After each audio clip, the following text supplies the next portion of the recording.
First, let me say what a pleasure and privilege it is to be here, to be considered for the presidency of this institution. You know, it's sort of interesting that as I came here looking at the institution and the, if you will, the possibilities for the creation of human capital, I began to listen to the deans and the people I heard throughout the course of the day up until now, and they speak glowingly of the increment. In other words, and it's sort of interesting because this is something I tumbled 2 years ago. We know Harvard graduates wonderful people, but what difference does an institution make in the life of their student? This is an era where social mobility is being challenged. This generation is doing less well than its parents. And that is a frightening thought in many, many ways. And if we are to meet the needs of society, if we are to really reclaim our rightful place as a leader in the world, in the number of individuals with associate's degrees or undergraduate degrees, we don't need to be the present, I believe we're 27th among the industrialized nations. We need to be up around first or second. And this is a goal that people are setting forth, our politicians, our university leaders. And this university, as all, cannot stand aside from that task. And I've been leading an effort to get more science and math teachers into K through 12 through being on the executive committee of the Association of Public and Land-Grant Universities. We've got 122 institutions signed on for that.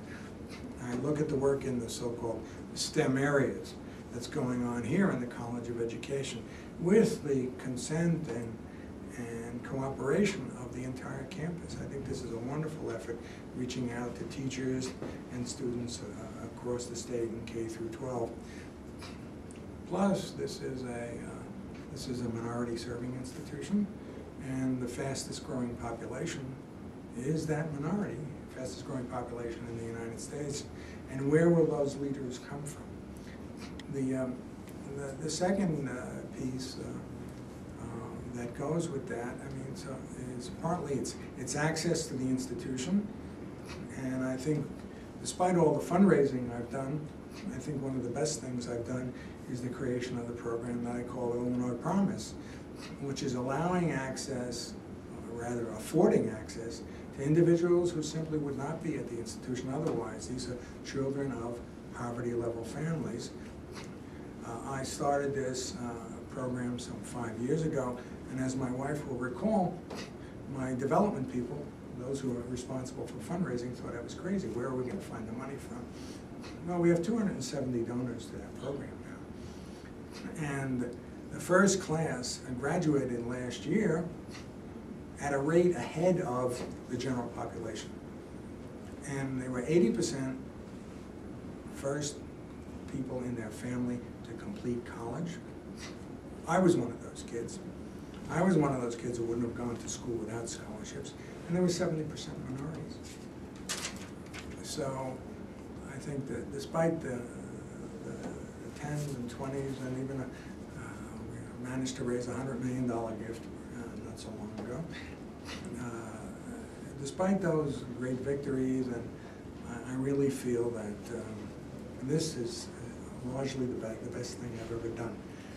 And giving back to the community, and all these, we had a reception for them not so long ago, and they wanted to give back. I mean, I hate to use movie titles for speeches, but you know, paying it forward, if you will.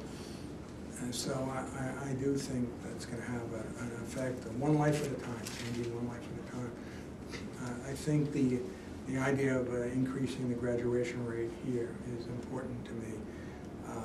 The idea of working with community colleges is something that I had done at Illinois, where we don't have community colleges as part of our system, and we reached out to 13 of the 49 to create seamless transitions. And this is going to be increasingly important as the economic recession pushes people to go 2 years to a community college and 2 years to another four-year institution. The fact that you have community colleges built into NMSU, I think, is extremely important for, if you will, human capital development, and that this can be done in areas of K through 12 teaching is also particularly appealing.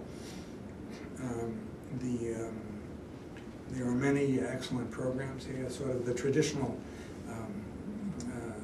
land grant values, what we call agriculture and the mechanical arts is the Moral Act sites, I think represented here by ACES and the College of Engineering. Traditional excellence here. I watched the economic development that's taking place here with the research park, which this is a hard time to be doing that, but I think it's proceeding.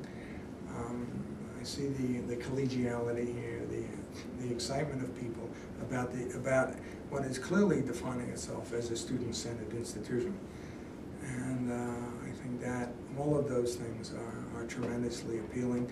And the idea of taking an institution from where it is and making it better. We're about to here complete a campaign, and no doubt the planning will begin for the next one, as it should. There are 100,000 alumni here, and I suspect if it's like Illinois, many of them have not been reached.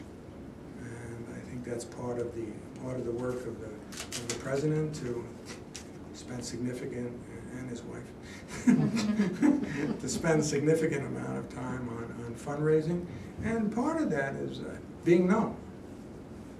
So going out to where the people are, I would think one of the first things to do is go throughout the state and meet people. And now, of course, my present staff tells me I'm way too accessible, but that's part of who I am. And I think unless you learn to listen, you can't be a leader. And honestly, I don't come in with ready-made solutions. I know what I've been able to do to change the University of Illinois. One of my colleagues wrote to me saying that we used to think of ourselves generally as an institution. It was important to be top in the Big Ten. Now we think of ourselves as one that's national and international. I've done a lot to internationalize the institution, and I think one of the things, and I hear a lot of concern here about that, we've been able to, through a program I implemented, bring wonderful faculty to our doors, and we've been able to support them to do their best work. And part of this will be getting chairs and professorships. In the past decade, we've doubled the number from 230 to roughly 490. We've created graduate fellowships, and we provide the infrastructure on campus to help people do that great work. Obviously, there's always a need for more, and there are disparities on campus about various kinds of support. And one of the gifts that I secured recently that pleases me the most is $14 million from a non-alum for a Center for Brazilian Studies. And I tease my friends in engineering that $14 million for Brazilian Studies is like $140 million for the College of Engineering. Simply the general wealth of those who graduate from their college. So in this case, it was a non-alum. But we're growing the humanities, and we've left the realm of the Illinois Industrial University, which followed shortly after the Moral Act, and we've become a comprehensive institution with broad areas of excellence. And I see a lot of that here. I see room to grow. But more importantly, what I'm sensing is an ambition to grow. And I'm reminded of the story of one of the first campaigns at Harvard, where they raised in the 60s $80 million. And now if you look across the country, you see multi-billion-dollar campaigns being called for. And frankly, inflation doesn't explain the difference. Ambition does. And this is about not personal ambition, but ambition for the institution. So I think